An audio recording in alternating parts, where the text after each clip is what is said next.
You are listening to Working for You, the government's weekly radio program, carried live on ZIZ, Win FM, and Sugar City Rock, 1:30 to 3 p.m., and on Freedom Radio at 7:30 to 9 a.m. on Thursday morning, on Von Radio, 10:30 to 12 p.m. on Thursday as well. I have with me Mr. Lindsay Grant, who is the Minister of Tourism, International Trade, Industry and Commerce. And we're having quite a lively discussion. I just want to say a pleasant good afternoon to all of you out there who are listening, and that you keep listening and that you're attentive to all that we are saying. Those persons in Nevis and those persons here in St. Kitts, good afternoon. Mr. Grant, as we continue, I want to ask you, are there any challenges, problems or developments at Port Zante? Do you care to address these in the public's interest? There are challenges, I was told, but of course there are opportunities as well. What do you have to say on that, Minister? Where you have positives, you don't always have positives. Sometimes there are negatives and challenges, and obviously we have a set of challenges at Port Zante, but we are meeting them head on in terms of the challenges. One of the challenges we've had is that we've had numerous complaints from the cruise lines about the harassment that they have been subjected to at Port Zante. They have written, I have been in the job now 7 months, and I believe I have gotten almost 20 letters from the cruise lines about the harassment at Port Zante and what we are going to do at Port Zante to fix it.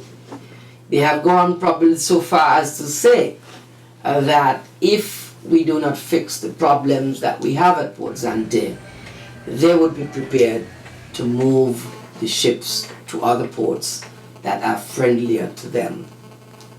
And Les Roy, when you hear that, you then have to think about the big picture. And the big picture has to be St. Kitts and Nevis. The big picture has to be the 40,000 people that are on St. Kitts and Nevis. The big picture can't be 20 or 30 or 200 persons at Port Zante.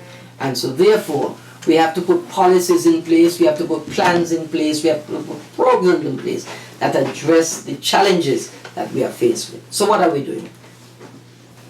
We have started with the taxi operators as an entire body, 300 plus. We have sat with the executive of the various associations of the taxi. We have sat with the so-called unique vendors, that is safari tours, etc.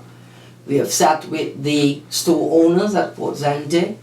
We have sat with the primate vendors, that the monkey vendors at Port Zante. We have sat with all the stakeholders, and we have said to them, this is what we have faced. We either fix the problems that we have at Port Zante, or we have a decreased number in ships and persons coming to St. Kitts. If we fix it, we either remain the same or increase. If we don't fix it, we are going to have reduced numbers. And as a consequence of that, I believe that the general body, the majority of them, agree that we have to fix the problem. And so we have started a number of policy initiatives. For example, one policy initiative that started on Monday the 12th of October was that we have decided that the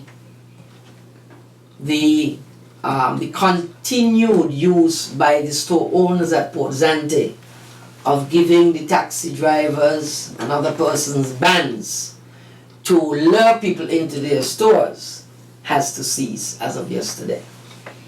And also the fact that in the stores at Port Zante, the persons at the front of the stores who are shouting out to visitors and handing out paraphernalia to lure people into stores, that came to an end yesterday.